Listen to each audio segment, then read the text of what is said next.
श्री स्वामी समर्थ. स्वामी महाराजांच्या कृपेने तुमच्या मनातील सर्व चांगल्या इच्छा हे लवकरात लवकर पूर्ण होत एवढी स्वामींना मी प्रार्थना करते आणि याच्या नवीन व्हिडिओला सुरुवात करते. तर उद्या आहे गुरुवार आणि गुरुपुष्य अमृत योग देखील आलेला आहे. तर या दिवशी आपल्याला या झाडाचं एक पान आहे तर ते आणायचं आहे. यामुळे आपली कठीणातली कठीण इच्छा देखील पूर्ण होणार आहे.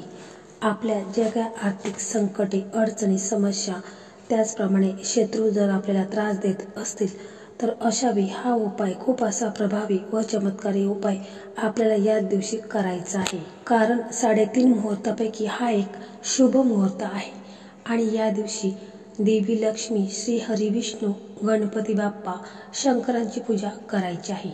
लक्ष्मी आणि लक्ष्मीपती धनप्राप्तीचा आशीर्वाद देणारे आहे. तर शंकर हे संकटमोचक, तर गणपती बुद्धिदाता मानला जातो. लक्ष्मी प्राप्ती झाल्यावर तिचा योग्य तऱ्हेने विनियोग आणि संरक्षण करणे हे तितकेच महत्त्वाचं आहे. म्हणून या देवतांचे पूजन करणे लाभदायक आणि भाग्यकारक मानले गेले आहे. श्री हरी विष्णू व माता लक्ष्मी यांची देखील आपल्याला या दिवशी विधीपूर्वक पूजा करून घ्यायची आहे. तसेच या दिवशी श्री सूक्त, पुरुष सूक्ताचे पठण करून पंचोपचारी पूजा करायची आहे.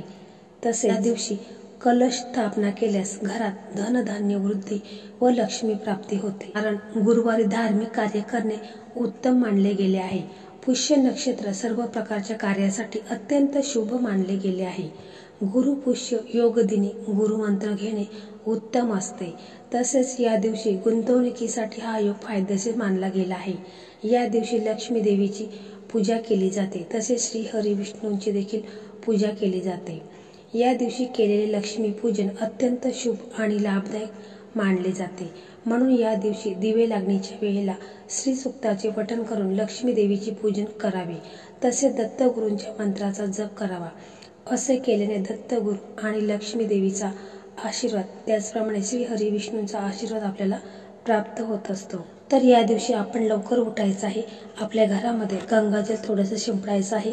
आंघोळ करता वेळेस आंघोळीच्या पाण्यामध्ये चिमूटभर हळद टाकून आपल्याला आंघोळ करायची आहे. तसेच या दिवशी शक्य असेल तर पिवळे कपडे हे सुद्धा तुम्ही घालू शकता. जर तुमच्याकडे पिवळे कपडे नसतील तर तुम्ही एखादा रुमाल असेल तर तो देखील घ्यायचा आहे. कारण श्री हरी विष्णूंना पिवळा कलर अतिशय प्रिय आहे. त्यामुळे या ज्या काही सेवा आहेत तर त्या आपण करायच्या आहेत. प्रत्येक व्यक्तीला आपल्या जीवनामध्ये सुख समृद्धी असावी, कोणत्याही गोष्टीची कमतरता असू नये. तसेच आपल्याला प्रत्येक कामामध्ये यश मिळावे असे वाटतच असते. त्यासाठी आपण खूप कष्ट करीत असतो. परंतु काही वेळेस आपल्या कठोर परिश्रम घेऊन देखील त्या कामामध्ये आपल्याला सफलता प्राप्त होत नाही. तसेच आपण सुखी जीवनाचा आनंद देखील आपल्याला घेता येत नाही. तर आपल्या जीवनामध्ये सतत अपयशी किंवा अनेक अडचणी, संकटे, समस्या हे येतच असतील तर त्यामागे काही कारणे देखील असू शकतात. आपल्या कुंडलीतील ग्रहांची स्थिती देखील मजबूत नसते. मग आपल्याला अनेक प्रकारच्या अडचणी ह्या येऊ शकतात. तर काही वेळेस आपल्याला सुख देखील उपभोगता येत नाही. म्हणजेच आपल्या जीवनावर या ग्रहांच्या स्थितीमुळे अनेक शुभ आणि अशुभ परिणाम, तसेच सकारात्मक आणि नकारात्मक परिणाम जीवनावर आपल्या येत असतात. आपल्याला अनेक वेळेस शत्रू देखील त्रास देत असतात. अनेक वेळेस असफलता देखील आपल्याला प्राप्त होते. असे आपण कित्येक वेळा पाहतो की जिथे समस्या आहे तिथे समाधान पण आहे. आणि म्हणून आपण या दिवशी ह्या झाडाचं पान आणायचं आहे. हे जर उपाय आपण केले तर त्यामुळे आपल्या जीवनामध्ये जे काही अडचणी येतात किंवा असफलता प्राप्त होते, शत्रू त्रास देतात, या सर्व समस्यावर निवारण होऊ शकते आणि यामुळे आपल्याला प्रत्येक कामामध्ये यश देखील मिळू शकते. आपली कठीणातली कठीण इच्छा देखील पूर्ण होऊ शकते. म्हणून आपण असे काही चमत्कारिक उपाय केले तर रात्रीतून आपले नशीब चमकू शकते, ज्यामुळे तुम्ही तुमचे भाग्य किंवा नशीब चमकू शकता. तर यासाठी आपण सकाळी लवकर उठायचं आहे. आपले नित्यकर्म आटपून घ्यायचे आहेत.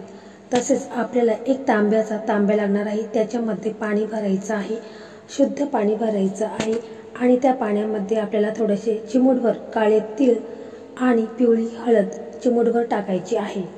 थोडंसं आपल्याला कच्चं दूध त्या पाण्यामध्ये टाकायचं आहे. तसेच एक दिवा घ्यायचा आहे तो दिवा देखील आपण प्रज्वलित करून घ्यायचा आहे, अगरबत्ती घ्यायची आहे, फुले घ्यायची आहे, हळद, कुंकू, अक्षता हे सर्व घेऊन आपल्याला जिथे कुठे उंबराचं झाड असेल तिथे आपल्याला जायचं आहे।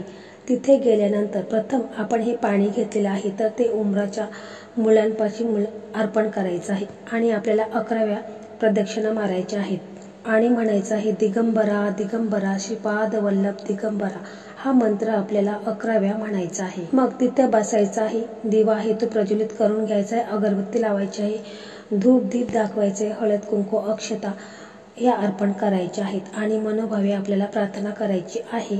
तर ह्या उंबराच्या झाडाला कल्पवृक्ष देखील म्हटलं जातं, कारण प्रभू विष्णूने उंबराच्या झाडाला आशीर्वाद दिला आहे की याला नेहमी फळे येतील। तसेच या झाडाचे पूजन आणि भक्ती केल्याने सर्व मनोकामना ह्या पूर्ण होतील। तसेच या झाडाचे दर्शन केल्याने उग्रता ही शांत होईल। या झाडाला प्रदक्षिणा घातल्याने अपत्य प्राप्ती होते। तसेच या झाडाच्या सेवेने जन्माजन्माचे पापे हे नष्ट होतात आणि इच्छित फलप्राप्ती होते। इतकं महत्व या उंबराच्या झाडाला दिलं जातं। या झाडाची पूजा खास करून गुरुवारी केली जाते आणि गुरुवारी गुरुपुष्यामृत योग हा आलेला आहे आणि या दिवशी हा उपाय करायला महत्व देखील आहे। तर मग हा पान आपण घरी आणायचा आहे, तो गंगाजलाने स्वच्छ धुवून घ्यायचा आहे। जर गंगाजल नसेल तर साध्या पाण्याने धुतला तरी देखील चालेल आणि मग थोडंसं कुंकू घ्यायचं आहे, तो थोडासा ओला करायचा आहे आणि एक काडी घ्यायची आहे आणि त्या काडीच्या साह्याने तुमची जी काही इच्छा असेल, मनोकामना असेल, तुम्हाला शत्रू त्रास देत असेल तर ती अगदी थोडक्यात म्हणजे 2 शब्दांमध्येच लिहायची आहे। जसे की धनप्राप्तीसाठी लिहायचं असेल तर धनप्राप्ती, तसेच नोकरीसाठी उपाय करायचा असेल तर नोकरी प्राप्ती, तसेच शत्रू त्रास देत असेल तर शत्रुनाश, अशा प्रकारे तुम्हाला लिहायचं आहे। त्याच्यानंतर एक प्लेट घ्यायची आहे, त्या प्लेटमध्ये अखंड तांदूळ ठेवायचे आहेत, म्हणजे थोडेसे तांदूळ ठेवायचे आहेत। त्या तांदळावरती हळद कुंकू अक्षता गुलाबाच्या फुलाच्या पाकळ्या ह्या देखील ठेवायच्या आहेत आणि त्याच्यावरती हा जो पान आहे तर तो पान ठेवायचा आहे आणि मग याच्यानंतर त्या पानाला तुम्हाला हळद कुंकू अक्षता धूप दीप दिव्याने ओवाळायचं आहे।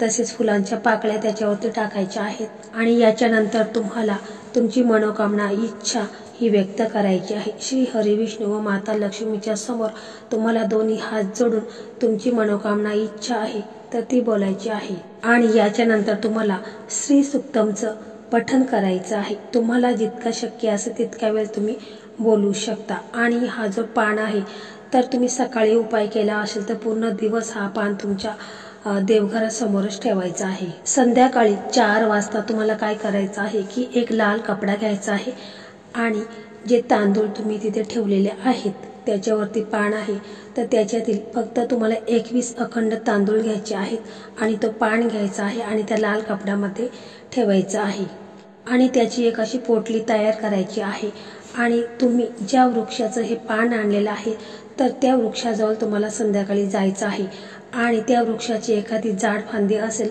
तिथे ही पोटली तुम्हाला अडपायची आहे आणि तुमची मनोकामना जी काही इच्छा आहे ती तुम्हाला बोलायचं आहे। तर हा उपाय खूप असा प्रभावी चमत्कारी उपाय आहे। अवश्य तुम्ही गुरुपुष्यामृत या दिवशी तुम्हाला अवश्य हा उपाय करायचा आहे।